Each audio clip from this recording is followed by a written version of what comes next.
La beauté d'un accompagnement au piano n'a rien à voir avec la technique. Tu peux être talentueux, mais ton jeu au piano ne communique rien. Un beau jeu au piano, c'est un jeu qui transporte. C'est un jeu qui peut communiquer quelque chose à ceux qui sont en train d'écouter.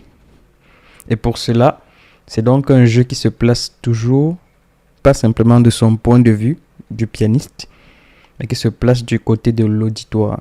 Donc c'est une musique qui peut déjà te nourrir toi-même, mais qui va vraiment nourrir les personnes qui t'écoutent.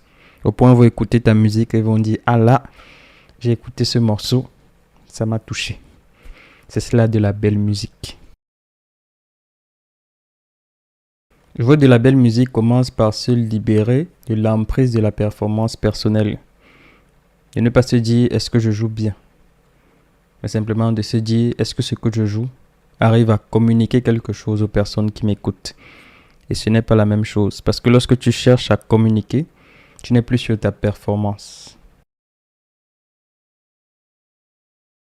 Produire une musique qui touche, une musique captivante est relativement simple. Il y a besoin de maîtriser des mélodies. Parce que la mélodie ici, c'est quelque chose, la musique qui porte de manière très forte des choses. Une mélodie, même si elle est jouée avec une note,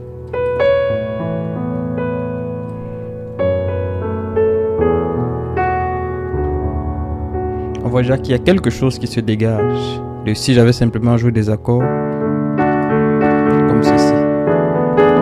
Donc parce qu'il y a une mélodie qui est posée, il y a quelque chose de différent qui commence à être communiqué. Et ce n'est même pas compliqué, comme je l'ai dit, même avec une note, tu peux produire une très belle mélodie.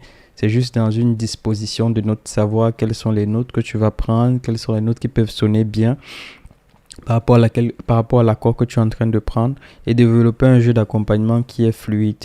Mais le plus important, ça va être toi-même d'être imprégné dans ce que tu fais. Si tu es vraiment déjà toi-même transporté dans ce que tu fais, ça va aussi transporter les personnes, mais si c'est juste quelque chose que tu fais de manière purement mécanique, même si tu es très bon, même si tu connais de beaux accords, même si tu connais des passages, il n'y a rien qui en sortira.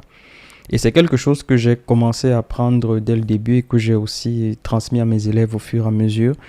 Donc là, tu vas voir tout ceci. Donc une chose, ta musique n'est pas parfaite et elle ne le sera jamais. Ne cherche pas à avoir une musique parfaite. Cherche à avoir une musique qui a de l'impact. Et ce n'est pas la même chose. Donc je veux que ta musique ait de l'impact. Et c'est vraiment ce qui va se dégager et qui va faire que tu seras un bon musicien. Donc en travaillant du côté de l'impact, tu te libères, tu te décharges de pression externe pour vraiment te focaliser sur ce sur quoi tu es vraiment doué, ce que tu as vraiment en toi, qui peut aider les personnes qui vont écouter et qui vont profiter de ta musique. C'est une autre approche, mais c'est une approche vraiment qui est très très agréable quand tu arrives à mettre le doigt dessus.